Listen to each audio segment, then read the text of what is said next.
स्वागत है आपका एवरेशनल पाई क्लासेस में। आज मैं BSc third year complex analysis paper second जो है कॉम्प्लेक्स एनालिसिस, उसका एक इम्पॉर्टेंट चैप्टर है कॉम्प्लेक्स इंटीग्रेशन, उसके ग्रीन्स थ्योरम को डिस्कस कर रहे हैं।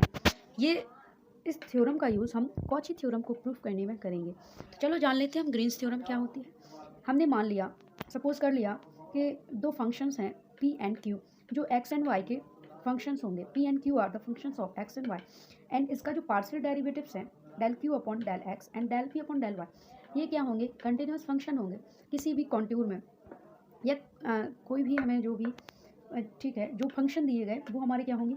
कंटिन्यूस फंक्शन होंगे। एट जो कॉन्ट्यूर दिया गया उसके प्रत्येक पॉइंट पर ये क्या होगा? कॉन्टिन्यूस होगा। ठीक है, देन क्या होगा? जो इंटीग्रेशन है P D X plus Q D Y equal to double integration of del Q upon del X minus del P upon del Y P X D Y. ये हमारी ग्रीन्स थ्योरम होती है। चलिए हम डिस्कस कर रहे हैं कॉची थ्योरम क्या होती है। कॉची थ्योरम देखिए, इसका हम पहले स्टेटमेंट लिखते हैं आपको। स्टेटमेंट कह रहा है कि हमने मान लिया एफ जेड क्या होगा? F Z be an analytic function within and on a closed contour C. ठीक है, and F dash Z is क्या? Continuous function, continuous at every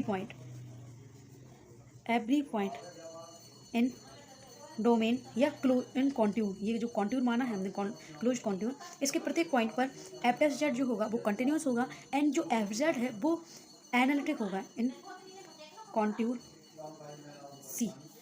ठीक है, सपोज कर लिया ये कोई भी हमारा कॉन्ट्यूर दिया गया है, वो कॉन्ट्यूर हमने सी मान लिया। ठीक है, तो इसमें उपस्थित प्रत्येक पॉइंट, कोई भी एक पॉइंट होगा, सपोज कोई भी पॉइंट है, उसके प्रत्येक पॉइंट पर जो दिया गया फंक्शन है एफ जेड, वो क्या होगा? एनालिटिक होगा। विद इन एंड ऑन का मतलब होता है कि इसकी सरफेस पर भी जितने पॉइंट्स होंगे उस पर भी उससे पर भी ये क्या होगा? एनालिटिक। एंड इसके अंदर भी जो जितने भी पार्टिकल्स या एलिमेंट्स हमारे प्रेजेंट हैं या पॉइंट जो हमारे प्रेजेंट है उस पर भी ये एफ जेड फंक्शन क्या होगा? एनालिटिक होगा। ठीक है, देन क्या? Integration of F Z D Z क्या होगा हमारा? Zero. C integration of F dash D Z क्या होगा हमारा? ज़ीरो। यही हमारी कॉची थ्योरम कहती है। ठीक है, आई होप आपको समझ में आया होगा। चलिए अब इसकी हम प्रूविंग करेंगे कि इसकी प्रूविंग कैसे होती है। तो आप ये नोट कर लीजिए ग्रीन्स थ्योरम, ये इसको हम यूज़ कर। ठीक है दोस्तों, अभी हमने कॉची थ्योरम का स्टेटमेंट देख लिया है कि एफ जेड क्या होता है? Analytic function within and on a closed contour C, and F dash Z क्या होगा? कंटिन्यूस होगा एट एवरी पॉइंट। ठीक है, at every point of contour C. Then जो इंटीग्रेशन होगा एफ जेड का इंटीग्रेशन, वो क्या हो जाएगा? ज़ीरो। चलिए अब इसकी हम प्रूविंग सीखते हैं। प्रूफ तो हमने ये मान लिया कि सी क्या है? सी विया क्लोज्ड कर्व मान लिया हमने, क्लोज्ड कर्व। ठीक है, और हमें ये दिया, तो चलिए इसको हमें सिद्ध करना है, इसको प्रूव करना है, ज़ीरो प्रूव करना है। तो हम इसका एलएचएस पार्ट ले लेते हैं। इसका मतलब हम एफ जेड से उठाते हैं। तो हमें पता है कि जेड क्या होता है?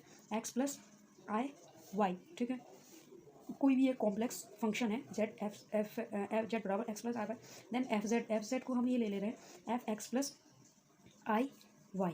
ठीक, तो इसको हम जब सॉल्व करेंगे तो इसको real part and imaginary part में डिवाइड करेंगे तो u प्लस आई वी के फॉर्म में हमें प्राप्त होगा। तो u क्या होगा? वो भी एक्स वाई का फंक्शन होगा। v क्या होगा? वो भी हमारा एक्स वाई का फंक्शन होगा। मतलब हमें u प्लस आई वी मिल गया। अब हम चलिए इसका एलएचएस लेते हैं। तो integration of F Z D Z बराबर, तो यहाँ से हम ये भी निकाल सकते हैं कि यहाँ से डी जेड कितना आएगा। इसको हम एक बार डिफ्रेंशिएट कर देते हैं। तो क्या आएगा? D X plus I D Y. ठीक, यही आएगा ना। तो अब चलिए, तो इसको रखो, कितना आएगा? F Z U plus I V और D X plus I D Y. तो इंटीग्रेशन अब हम इसका मल्टीप्लाई कर देंगे तो यू डी एक्स इसका अब इसमें करेंगे तो plus I V D X, इसका इसमें करेंगे तो plus I U D Y, minus इसका करेंगे तो वी डी वाई, यही आएगा। अब इसको और सेपरेट करते हैं रियल एंड इमेजनरी में। तो डी यू एक्स, एक ये रियल पार्ट, ये भी, माइनस वी डी वाई, और प्लस आई हमने सेपरेट कर लिया, यू वाला पहले लिख ले रहे हैं, D U plus V D X. तो डी एक्स वाले पहले लिख ले रहे हैं, तो V D X plus U D. यहाँ तक कोई समस्या? ठीक, चलिए अब आगे बढ़ते हैं। तो ये हमें कुछ ग्रीन्स थ्योरम, इसमें हम ग्रीन्स थ्योरम अप्लाई करेंगे। तो चूँकि हम ग्रीन्स थ्योरम आपको पहले बता चुके हैं कि जो ग्रीन्स थ्योरम क्या होती है, ग्रीन्स थ्योरम ग्रीन्स थ्योरम क्या कहती है कि यदि जैसे कोई भी दो पी एंड क्यू क्या होना चाहिए, एफ एक्स कॉमा वाई के फंक्शन होने चाहिए, P Q X X comma Y का फंक्शन होना चाहिए, and del Q upon del X and del P upon del जो वाई है वो क्या होना चाहिए, कंटिन्यूस होना चाहिए, कंटिन्यूस होना चाहिए प्रत्येक पॉइंट पर। ठीक है, तो ये होता है, अगर ये इसको फॉलो किया जैसे में तो हम उसमें ग्रीन्स थ्योरम अप्लाई कर सकते हैं, क्योंकि ये भी हमारा उसमें फॉलो कर रहा है। क्योंकि वी नो क्या जानते हैं कि एफ जेड क्या है, एनालिटिक है। ठीक है, और यू और वी हम यहाँ से देख सकते हैं, यू एंड वी क्या है, हमारे एक्स एंड वाई के फंक्शंस हैं। तो इसका मतलब यू एंड वी हमारे फंक्शंस हो गए एक्स एंड वाई का। और चूंकि हमें ये पता है कि ये क्या है, एनालिटिक है, तो हम यहाँ लिख ले रहे हैं। तो चूंकि एफ जेड क्या है हमारा, एनालिटिक है ना, एनालिटिक फंक्शन। चूंकि जो भी फंक्शन एनालिटिक होता है तो वो सी आर इक्वेशंस तो फॉलो करता ही है, दैट इज़ क्या, C R equations. C R equations क्या कहता है, del U upon del X जो होता है वो क्या होता है, del V upon del Y के, and del U upon del Y जो होता है वो होता है minus del V upon del X के। ये होता है, दैट इज ये क्या है हमारे कंटिन्यूस तो होगा ही, क्योंकि एफ जेड क्या है, एनालिटिक का मतलब क्या होता है, differential and continuous at every point. तो ये जब कंटिन्यूस होगा तो ये भी तो कंटिन्यूस होंगे, क्योंकि हम जानते हैं कि एफ डैश जेड क्या होता है, del U upon del X plus I del V बटे डेल एक्स, ये होता है। तो चूंकि हमें अभी देखा हमने कि एफ डैश जेड क्या है, कंटिन्यूस एट एवरी पॉइंट। जब एफ डैश जेड कंटिन्यूस है तो ये भी तो हमारी कंटिन्यूस होंगे, इसलिए हम इसमें ग्रीन्स थ्योरम अप्लाई कर सकते हैं। समझ में आया आप लोगों को, इसमें हम ग्रीन्स थ्योरम अप्लाई कर सकते हैं। तो चूंकि हम इसको साफ कर दे रहे हैं तो हमें पता है ग्रीन्स थ्योरम क्या होती है, देन बाय ग्रीन्स थ्योरम क्या होती है, P integration P D X plus Q D Y जो होता है वो होता है डबल इंटीग्रेशन क्या, del Q upon del X minus del P upon del Y of D X D Y. ठीक, तो इसको देखिए, हम ये आप समझ गए होंगे। एफ जेड एनालिटिक है, then C R equation del U upon del X और del V upon del Y, and del U upon del Y बराबर डेल माइनस के डेल वी बटे डेल एक्स।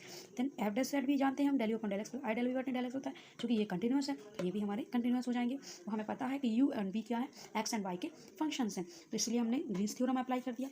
ये हमारी ग्रीन्स थ्योरम होती है। अतः अब इसमें हम लगाएंगे, क्योंकि इसको हम अलग अलग इंटीग्रेशन में लिख सकते हैं तो इसमें 2 बार लगेगा। तो चलिए इसको हम साफ कर लेते हैं।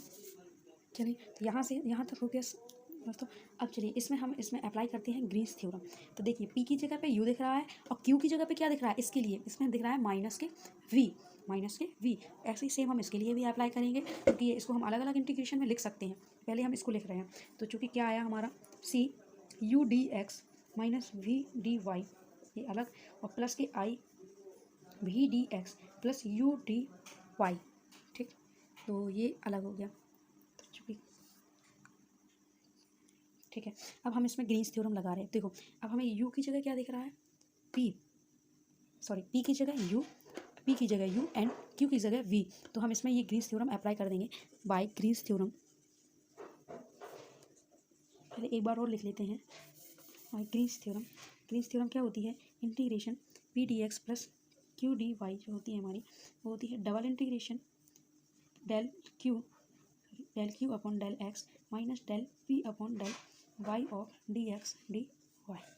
ठीक है, तो चलिए अब इसमें हम पुट करते हैं, पी की जगह यू एंड क्यू की जगह वी माइनस के वी। तो देखिए ये कितना आएगा, double integration C del Q की जगह del V, del minus V upon del X minus del P की जगह U upon del Y of D X D Y plus I, इसमें भी आएगा double integration del U upon del X minus del V upon del कितना Y, यही आएगा ना sir.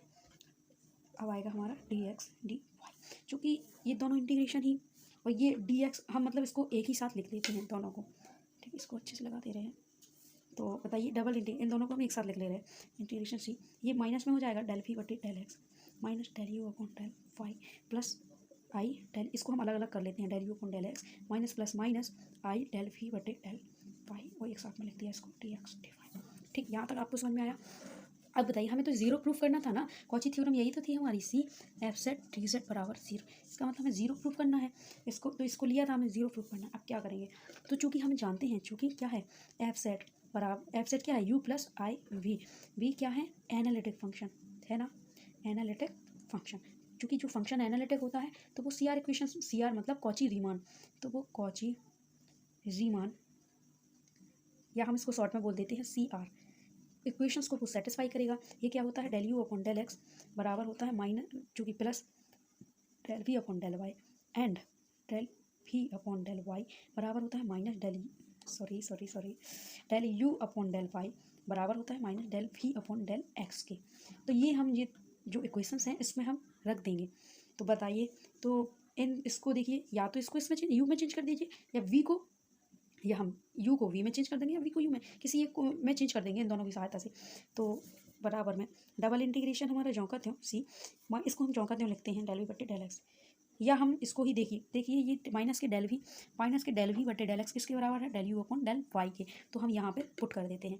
तो बताइए कितना आएगा, del U upon del Y minus del U upon del Y plus I del U upon del X, ये जौका त्यों लिख लेते हैं। और ये जो del V upon del Y है ये किसके बराबर है, del U upon del X के। तो हम यहाँ पे पुट कर देते हैं minus del U upon del X, और बाद में डी एक्स डी वाई। ठीक, क्योंकि ये यहाँ से इससे कट जाएगा, ये यहाँ से इसको कट जाएगा, बराबर में क्या बचेगा, ज़ीरो। क्या बचेगा सर, ज़ीरो। अतः हैंस क्या आ गया बताइए, integration of F set T set इस क्लोज कॉन्ट्यूर बराबर, इन क्लोज कॉन्ट्यूर में एफ सेट का क्या इंटीग्रेशन क्या आ गया, ज़ीरो। यही हमारी कॉची थ्योरम थी। आई होप आपको समझ में आया होगा।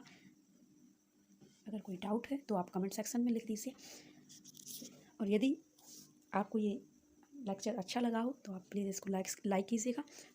और यदि आप इसकी नेक्स्ट कॉची रेजिड्यू थ्योरम, अभी ये कॉची थ्योरम पढ़ी हमने, अब हम पढ़ेंगे कॉची रेजिड्यू थ्योरम। यदि आप उसको भी जानना चाहते हैं तो प्लीज़ कमेंट करके उसमें कमेंट में लिखिए, हम आपको एक नेक्स्ट वीडियो तैयार कर देंगे। Thank you.